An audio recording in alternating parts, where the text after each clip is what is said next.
जय हिंद दोस्तों पूर्व सैनिकों को टैक्स में बड़ी राहत। सिपाही से ऑनरी कैप्टन तक कोई टैक्स नहीं। 1 अप्रैल 2026 से नया टैक्स कानून लागू। जी हाँ दोस्तों, आपको पता ही है कि हाल ही में सरकार ने अपना बजट पेश किया है। उस दौरान कई बातें हुई, आपको पता होगा उन चीजों के बारे में। लेकिन पूर्व सैनिकों से संबंधित उनके टैक्स से संबंधित एक घोषणा की गई।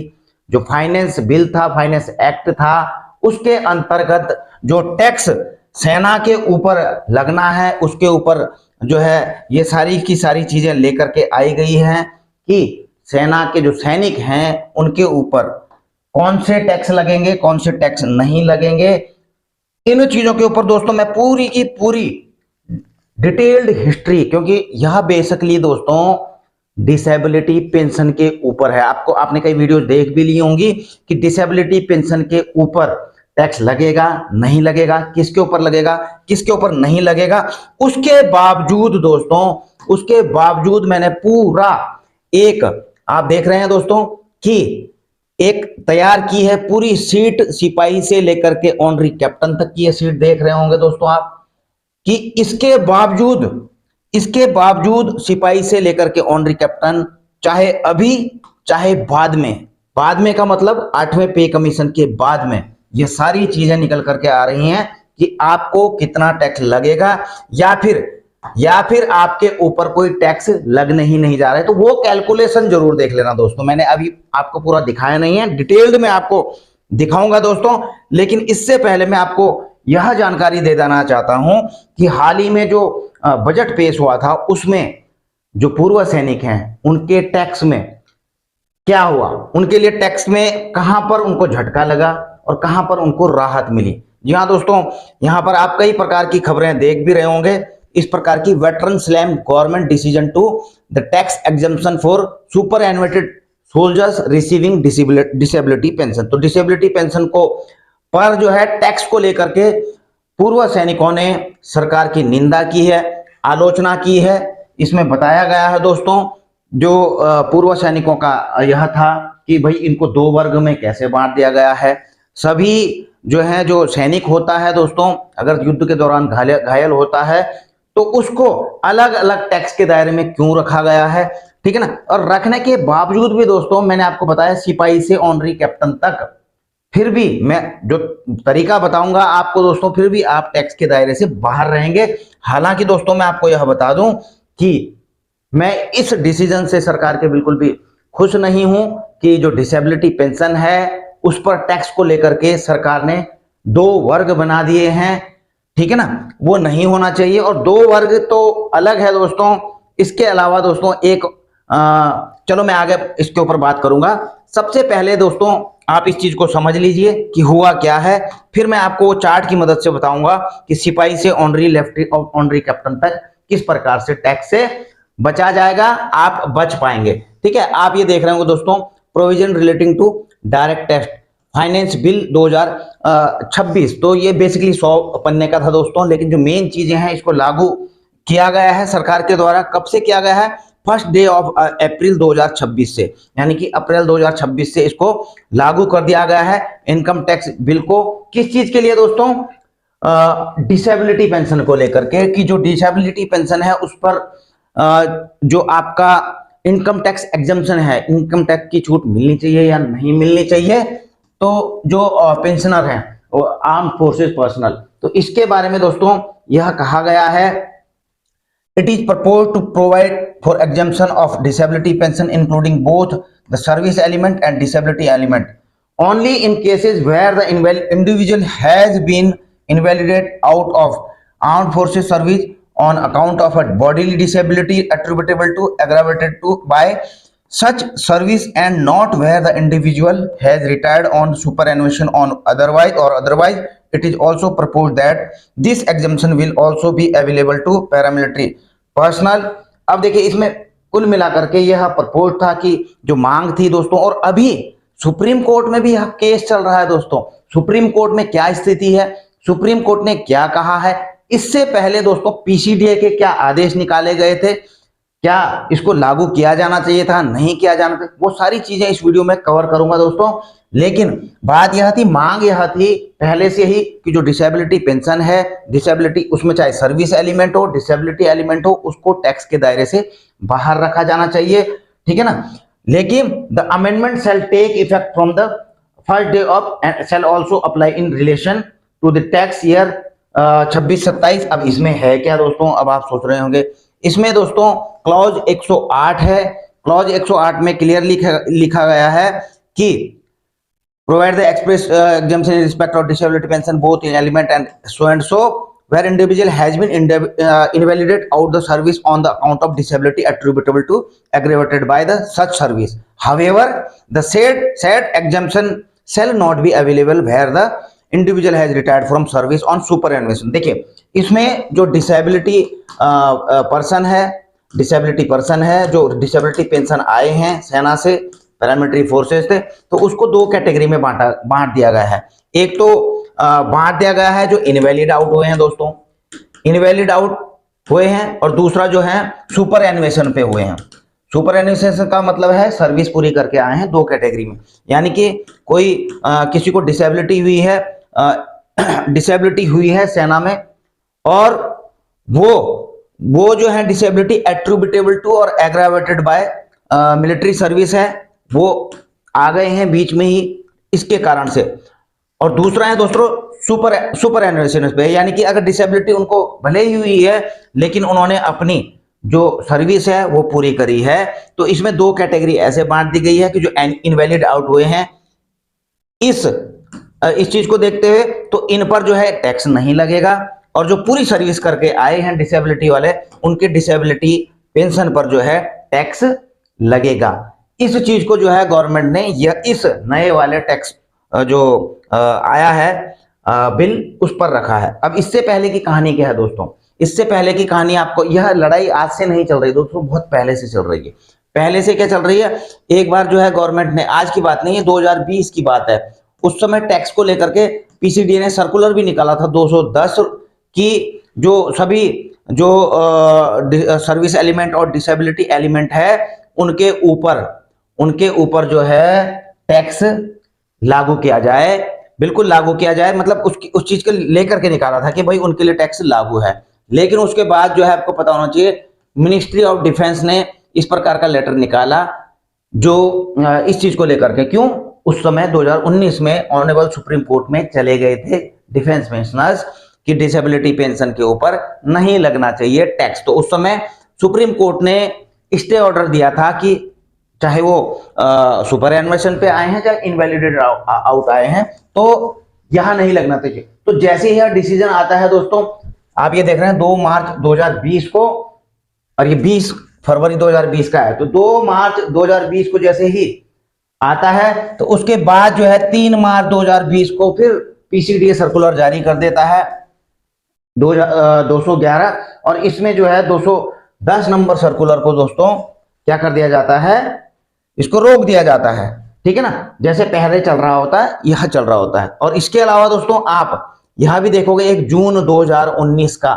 मिनिस्ट्री ऑफ फाइनेंस का है, यह एक सर्कुलर समझिए, आप लेटर समझिए, एक आदेश समझिए, कुछ भी समझ लीजिए, कि exemption of service element of disability element on disability pension. तो यहां पर भी दोस्तों इनके बाद इसमें क्लियर कट कहा गया था, जो मिनिस्ट्री ऑफ फाइनेंस का था, कि such tax exemption will be available only to armed forces personnel who have been invalidated out from service on account of bodily disability attributable और aggravated by such service. And देखो, जो attributable to और aggravated by such service आए हैं, bodily disability की वजह से पूरी सर्विस नहीं कर पाए हैं, मतलब इनवैलिडेट आउट आए हैं, तो उनको तो लागू है, but not to personal who have been retired और सुपर एनुएशन और अदरवाइज की, लेकिन उनके लिए नहीं, भले ही वो डिसेबिलिटी आए हों, लेकिन अगर वो पूरी सर्विस करके आए उनके लिए नहीं है टैक्स लागू, ये जो है फाइनेंस मिनिस्ट्री ने कहा था। अब पहले मैं बताता हूं सुप्रीम कोर्ट की क्या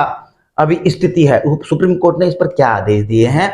तो सुप्रीम कोर्ट का भी दोस्तों आप आदेश देख लीजिए, 31 अक्टूबर 2025 का जजमेंट है, बिल्कुल सबसे लेटेस्ट यही है दोस्तों 31, इसके बाद कुछ प्रोग्रेस नहीं हुई है। और आप इसमें देख रहे होंगे दोस्तों, ये केस जो है 2019 से चल रहा है, कितनी बार सुनवाई हो चुकी है, अलग अलग डेटें आप यहां पर देख रहे होंगे। आप देख रहे हैं सारी डेटें। इस डेट के बाद लास्ट 30 अक्टूबर को सुनवाई हुई थी। 30 अक्टूबर में भी ऑनरेबल सुप्रीम कोर्ट ने कहा है कि as paid for by the learned counsel appearing for the respondent list the matter after 3 week, कि भाई इस मैटर को 3 हफ्ते के बाद फिर से लिस्ट करो। हालांकि उसके बाद तो हुआ नहीं है, कोई स्टेटस में दिखा नहीं रहा है, तो लगातार इस पर डेट मिलती जा रही हैं, यानी कि सुप्रीम कोर्ट में यह पेंडिंग है। तो कुल मिलाकर के दोस्तों बात यह है, इस चीज को आप समझ गए होंगे कि जो सुपर एनुएशन पर आए हैं रिटायर, उनकी डिसेबिलिटी पेंशन पर टैक्स लगेगा। जो इनवैलिडेट आउट आए हैं तो उनकी डिसेबिलिटी पर जो है टैक्स नहीं लगेगा। अब बात आती है दोस्तों कि टैक्स लगेगा तो कितना लगेगा, क्या सिपाही से लेकर ऑनरी कैप्टन तक के लिए नुकसान हो रहा है।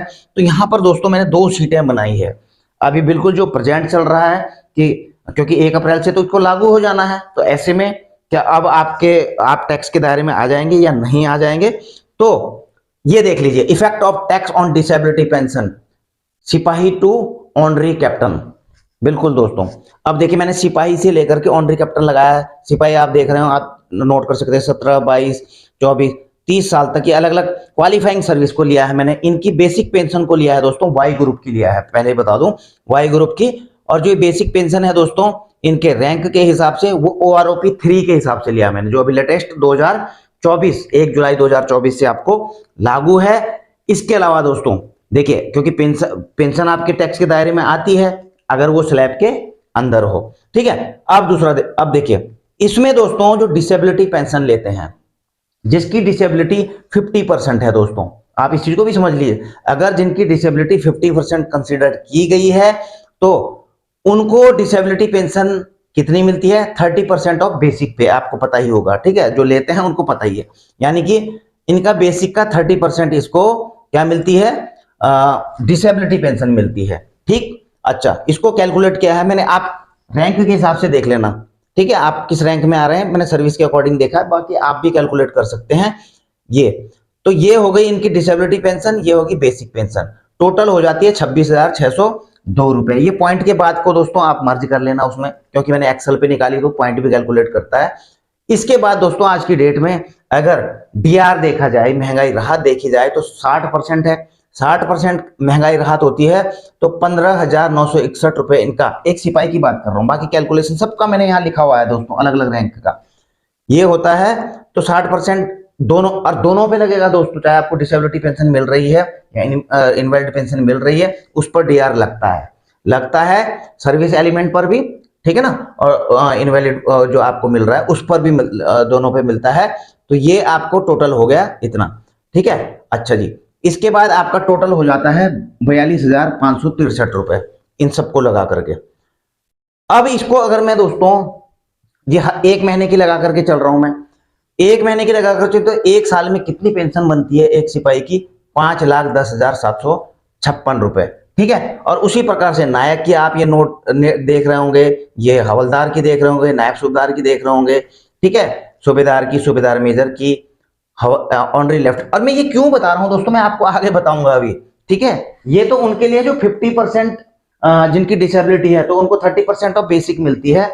इसी प्रकार से जिनकी डिसेबिलिटी दोस्तों 100%, और ये बेसिकली किसके लिए, जो सुपर एनुएशन पे आए हैं, क्योंकि वो जो दूसरे वाले हैं दोस्तों, कौन से वाले, जो इनवैलिड आउट हुए, तो वो तो ऑलरेडी जो है उनको तो एग्जम्पशन मिलेगा। अगर इनको नहीं मिल रहा है तो इनकी मैं पेंशन क्यों करना बता रहा हूं आपको, कि क्या आपको वाकई में टैक्स देना पड़ेगा, तो ये चीज बता रहा हूं। अब 100% ऑफ डिसेबिलिटी जिसकी है दोस्तों, उनको 60% ऑफ बेसिक मिलता है। तो मैंने 60% ऑफ बेसिक, इनकी बेसिक दोस्तों ये वाली बेसिक है, तो ये निकाल दिया है मैंने कैलकुलेशन करके कि भाई इनको डिसेबिलिटी इतनी मिलेगी बेसिक के ऊपर, ठीक है, इतनी मिलेगी। तो टोटल कितना हो जाएगा, इसको मिला करके और इसको बेसिक को मिला करके, ये हो गया, आप देख रहे हैं 32,740 से लेकर के 68,000 रैंक के मुताबिक। अब इस पर 60, आज की डेट में 60% डीआर लगेगा, तो इतना लगेगा। और टोटल इनकी पेंशन बन रही है दोस्तों इतनी, सिपाही की बन रही है 52,385 रुपए, ऑनरी कैप्टन की बन रही 1,08,800 रुपए, ठीक है। अब इस चीज को अगर पूरे साल की गणना की जाए, क्योंकि टैक्स तो फाइनेंशियल ईयर पर लगता है कि भाई कितनी है इनकम, तो सिपाही की 6,28,623 से लेकर के ऑनरी कैप्टन की 13,56,000 तक अब आ रही है। अब मैंने ये चीज क्यों दिखाई दोस्तों, आपको क्यों दिखाई, इसमें एक चीज आपको समझना पड़ेगा कि जो टैक्स एग्जम्पशन है दोस्तों, अभी नए टैक्स रिजीम के तहत जो सैलरीड हैं या जो पेंशनर्स हैं 12,75,000 रुपए, यानी कि 12,75,000 तक नए टैक्स रिजीम के तहत आपको टैक्स नहीं पड़ेगा। अब यहां पर आप देख रहे हो दोस्तों, जो 30% यानी कि जिनकी डिसेबिलिटी 50% है, तो यहां पर सिपाही तो कहीं आ ही नहीं रहा 12 लाख पर, इवन की ऑनरी कैप्टन भी यहां पर 12 लाख के दायरे में नहीं आ रहा, 12,75,000 के। इवन की जो 100% डिसेबिलिटी जिनकी है, 60% बेसिक 60% इनको मिल रहा है डिसेबिलिटी, तो उनको भी डिसेबिलिटी पेंशन, तो उनका आप देख रहे होंगे सिपाही तो फिर भी नहीं आ रहा है। हाँ, और इवन की जो है ऑनरी लेफ्टिनेंट तक भी आप देख रहे हैं नहीं आ रहे हैं 12,75,000 के दायरे में। कौन आ रहे हैं दोस्तों, ऑनरी कैप्टन, वो भी 13,05,000, क्योंकि 12,75,000 से ऊपर चले गए। लेकिन फिर भी दोस्तों ये नहीं आएंगे, क्यों नहीं आएंगे, अब कुछ पॉइंट मैंने लिखे हैं, इन चीज को नोट करना। No one is coming under tax slab except honorary captain and above rank. ध्यान रखना, ऑनरी कैप्टन से नीचे कोई भी जो डिसेबिलिटी पेंशन के ऊपर गवर्नमेंट ने लागू किया है, कोई भी इस दायरे में नहीं आ रहा है कि आपको टैक्स चुकाना पड़े। लेकिन कुछ हालतों में चुकाना भी पड़ सकता है, अभी आगे देखते रहना। But do you think that how many honorary lieutenant, अब देखो honorary lieutenant honorary captain discharge with disability पर, लेकिन आपको यह भी सोचना पड़ेगा कि जो मैंने ये रैंक मेंशन किए हैं, चाहे एसएम है, ऑनरी लेफ्टिनेंट, ऑनरी कैप्टन है, इनमें से आपने कितने इस रैंक पर देखे हैं कि वो डिसेबिलिटी पेंशन आते हैं। कम ही होंगे शायद, और होंगे लेकिन कम होंगे। मतलब अगर कोई है तो जरूर कमेंट करना दोस्तों, मैं ऐसा नहीं कहता हूं कि नहीं हो सकते, लेकिन बहुत कम देखे हैं, मैंने तो खुद ही कम देखे हैं। बाकी यानी कि इफेक्ट बहुत कमों को पड़ेगा, अगर पड़ेगा भी। But do you think how many, अच्छा जी एक ये हो गया। दूसरा दोस्तों, commutation factor also work to reduce tax. बिल्कुल दोस्तों, अब जो आया होगा दोस्तों, इन्होंने कम्यूटेशन भी लिया होगा। कम्यूटेशन जिसने दोस्तों लिया होगा, किसी चाहे वो ऑनरी कैप्टन है चाहे वो सिपाही है, तो कम्यूटेशन का जो अमाउंट है वो घट जाता है दोस्तों, आपकी इनकम से घट जाता है, वो टैक्स के दायरे में नहीं आता है। टैक्स के दायरे में नहीं आएगा तो दोस्तों ऑनरी कैप्टन भी यहां से गए, ऑनरी कैप्टन को भी मतलब अगर उन्होंने भी ले रखा तो उनको, इसलिए कम्यूटेशन दोस्तों अगर आपको टैक्स बचाना है जरूर लेना चाहिए, ठीक है। तो कम्यूटेशन ले रखा तो आप वैसे भी दायरे से बाहर हो गए। लेकिन दोस्तों अब दूसरा चार्ट मेरा यह है कि यदि, क्योंकि 1 जनवरी 2026 से 8वां वेतन आयोग लगना है, तो ऐसे में ये तो आपने तब देखा, ये वाली सीट तो आपने तब देखी जो मैंने OROP 3 के हिसाब से बताई, जो अभी तक चल रही थी। लेकिन सीट नंबर 2 में यह दिखा रहा हूं, यदि 8वां वेतन आयोग आ जाता है, आना ही है उसने 1 जनवरी 2026 से, तो क्या ऐसे में भी आप टैक्स से बचे रहेंगे डिसेबिलिटी वाले से, या नहीं बचे रहेंगे। अब देखिए 8 CPC फिटमेंट फैक्टर, अब मैंने इसमें एक चीज लगाई है कि यदि 8वें वेतन आयोग में फिटमेंट फैक्टर आपका 2.14 रहता है, पहले बता दूं एक्सपेक्टेड है, मैं ऐसा नहीं कह रहा कि 2.14 ही रहेगा, इससे थोड़ा ज्यादा भी हो सकता है, थोड़ा कम भी हो सकता है, ठीक है ना, पर कुछ ज्यादा फर्क इससे ज्यादा ना पड़ेगा नहीं। Then what will be effect on tax. अब ऐसे में आपके टैक्स पर क्या प्रभाव पड़ेगा, ये रैंक मैंने लिखे हैं दोस्तों, ये आप देख रहे हैं, ये सारी की सारी चीजें लगी हैं। अब यहां पर मैंने लिख दिया है दोस्तों, जो आपकी ये मैंने आपकी डिसेबिलिटी भी निकाल ली है, ये टोटल डिसेबिलिटी और बेसिक का निकाल दिया, इसमें फिटमेंट फैक्टर 2.14 का लगाया है, तो आपकी इतनी बन रही है रैंक के मुताबिक दोस्तों। ये रैंक के मुताबिक इतनी बन रही है, तो एनुअल पेंशन, एनुअल मतलब मैं 12 का गुणा कर देता हूं इसमें, तो ये आपकी पेंशन आ रही है टोटल सिपाही से लेकर ऑनरी कैप्टन तक की। ऑनरी कैप्टन ये 14,18,000 तक चले जा रहे हैं, ठीक है। यदि 50% डिसेबिलिटी है और उस पर 30% आपको डिसेबिलिटी पेंशन में। अब उसी प्रकार से 100% अगर आपकी डिसेबिलिटी है, तो ये आपके नॉलेज की बात होनी चाहिए कि 50% डिसेबिलिटी है तो आपको 30% ऑफ बेसिक पेंशन मिलता है, और 100% अगर आपकी डिसेबिलिटी है तो 60% ऑफ बेसिक पेंशन मिलता है। तो ये आपका वो हो गया आपका, ठीक है। तो बेसिक तो आपकी वही है, लेकिन 100% है तो इतना आपको मिल जाएगा। इसके बाद आपका टोटल विद डिसेबिलिटी ये निकल गया है 100 वाले में, ये तो मैंने 50 वाले में बताया। एक और कैटेगरी होती है दोस्तों जो इसके बीच में आती है, मैंने उसको डिस्कवर नहीं किया, लोअर और जो सबसे ऊपर वाला है 100 और 50 को ही कर रहा, ठीक है। तो ये आपने देख लिया होगा। अगर इसमें फिटमेंट फैक्टर लगता है दोस्तों 2.14 होगा, तो ये अलग अलग कैटेगरी हैं, 100% वाले और 50% वाले, आप समझ गए होंगे, ठीक है। तो ये आ रहा है, और ऐसे में टोटल एनुअल इनकम देखो सिपाही की 8,40,000 से लेकर के ऑनरी कैप्टन की 17,46,000 तक। अब यहां पर तो दायरे में आ रहे हैं दोस्तों, दायरे में कौन आ रहे हैं आप खुद देख रहे हैं दोस्तों, यानी कि सूबेदार मेजर से ऊपर के दायरे में आ रहे हैं। लेकिन मैंने आपको पहले ही बता दिया है ये बहुत कम, मतलब डिसेबिलिटी के मामले में जो पेंशन है इनको बहुत कम है, ऐसा है नहीं, वैसे ही दायरे में नहीं आएंगे। फिर भी दोस्तों आप देखिए, up to the rank of SM is not coming under tax, आप एसएम तक देख रहे हैं, यहाँ पर कोई दायरे में नहीं आ रहा है। अगर 30% पे वो 50% उनकी डिसेबिलिटी है, ठीक है। हाँ, इस वाले में अगर 100% डिसेबिलिटी है तो जरूर दायरे में आ रहे हैं, लेकिन फिर भी बचेंगे। कैसे बचेंगे? Total annual income subject to DR. अब इसमें एक और चीज है दोस्तों, ये इसमें आप डीआर नहीं देख रहे होंगे, क्यों? क्योंकि जो पे कमीशन आएगा उसमें डीआर आपका 0% तक हो जाएगा। एक्सपेक्टेड जो है कि 0% से शुरू करेंगे, जैसा हमेशा करते आ रहे हैं, तो 0 से करेंगे, इसलिए मैंने दोस्तों इसमें कोई डीआर नहीं लगाया है। लेकिन इसमें ध्यान देने वाली बात यह भी जरूर है कि यह हर 6 महीने में 1% 2% बढ़े, लेकिन बढ़ता जरूर रहेगा। तो उस हिसाब से अकॉर्डिंगली आपकी जो पेंशन है वो भी बढ़ती रहेगी, ठीक है। तो इनिशियली मैंने यहाँ पर 0 को ही मान करके चला है, तो लेकिन जैसे जैसे बढ़ती रहेगी वो होता रहेगा, ठीक है। अच्छा, 12.75 is exempted under new tax regime, वो आपको मैंने पहले भी बता दिया था। सिपाही से लेकर दोस्तों हवलदार तक तो चाहे 100% भी ले रहे हैं, नायब सूबेदार तक भी वो कहीं दायरे में तो आ ही नहीं रहे हैं, इवन कि सूबेदार भी नहीं आ रहे हैं। और इसमें एक और चीज है, देखिए, commutation taken amount will be reduced. बिल्कुल दोस्तों, अगर आपने कम्यूटेशन ले रखा तो आपका मतलब ही नहीं होता है इस दायरे में आने का, चाहे आप भले 100% डिसेबिलिटी पेंशन भी क्यों नहीं ले रहे हैं। स्पेशली आप देखिए दोस्तों, इसमें है क्या, जो आपने जो कोर्ट ऑनरेबल सुप्रीम कोर्ट में जो वो डाल रखा ना दोस्तों, पिटिशन वो डाल रखा, केस डाल रखा, तो स्पेशली वो उसमें ज्यादातर अधिकारी ही हैं, क्योंकि वो सबसे ज्यादा इफेक्ट होते हैं। Specially officer rank will be, जी हाँ दोस्तों, जो अधिकारी रैंक है इससे सबसे ज्यादा अफेक्टेड रहेंगे, उनको उनके ऊपर सबसे ज्यादा इस चीज का प्रभाव पड़ेगा। बाकी ऑनरी कैप्टन बल्कि एसएम तक तो कुछ भी नहीं पड़ेगा, उससे ऊपर तब पड़ सकता है अगर आपने कम्यूटेशन नहीं लिया हुआ है। On revision of next OROP can effect, हाँ, अब आगे भविष्य में क्या हो सकता है, अगर ओआरओपी रिवाइज होती है दोस्तों, तो कुछ और रैंक भी ऊपर से लेकर के नीचे की तरफ थोड़ा थोड़ा प्रभावित हो सकते हैं, मतलब टैक्स के दायरे में आएंगे तो वो प्रभावित जरूर हो सकते हैं। और एक और चीज, मेन चीज दोस्तों यह है कि केवल आप अपनी इनकम टैक्स में अपनी इनकम को कौन देख रहे हैं कि मेरी पेंशन इतनी है, लेकिन दोस्तों एक महत्वपूर्ण बात यह है कि जब आप आईटीआर फाइल करेंगे तो आपकी टोटल इनकम दोस्तों और भी चीजें हो जाती हैं। भाई आप रिटायरमेंट आते हैं, कुछ आप बिजनेस कर रहे हैं, कुछ या फिर कुछ री एम्प्लॉय हो चुके हैं, ठीक है ना, या फिर आपका डिपॉजिट है उसके ऊपर इंटरेस्ट आ रहे हैं, आप शेयर मार्केट में कर रहे हैं, जो भी है व्हाटएवर। तो अगर आप ये सारी चीजें, ये इनकम आपकी री एम्प्लॉय दोबारा नौकरी करने से सारी चीजें आ रही हैं, आप उसको आईटीआर में फाइल करते समय अपनी इनकम शो कर रहे हैं अदर इनकम में, तो दोस्तों फिर वो इन चीजों से ऊपर जाएगी तो दोस्तों आपको डिसेबिलिटी पर भी टैक्स पड़ेगा, यानी कि आप दायरे में आ जाते हैं 12.75 लाख के।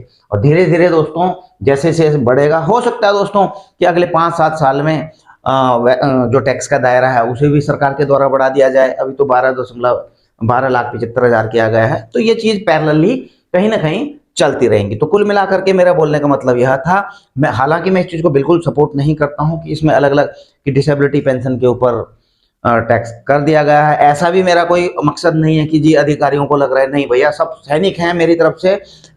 सब ने, अगर किसी को डिसेबिलिटी होती है सेवा के दौरान, तो दोस्तों डेफिनेटली उन्होंने कुछ ना कुछ एक बलिदान दिया है देश के लिए, चाहे वो अधिकारी हों चाहे जवान हों, सबके लिए एग्जाम होना चाहिए। लेकिन जो मेरा पर्पस था बताने का कि इससे बेसिकली जो जवान हैं ऑनरी कैप्टन या ऑनरी लेफ्टिनेंट तक, वो ज्यादातर इससे प्रभावित नहीं है, इससे ऊपर के रैंक ज्यादा से ज्यादा इससे प्रभावित हो रहे हैं, ठीक है ना।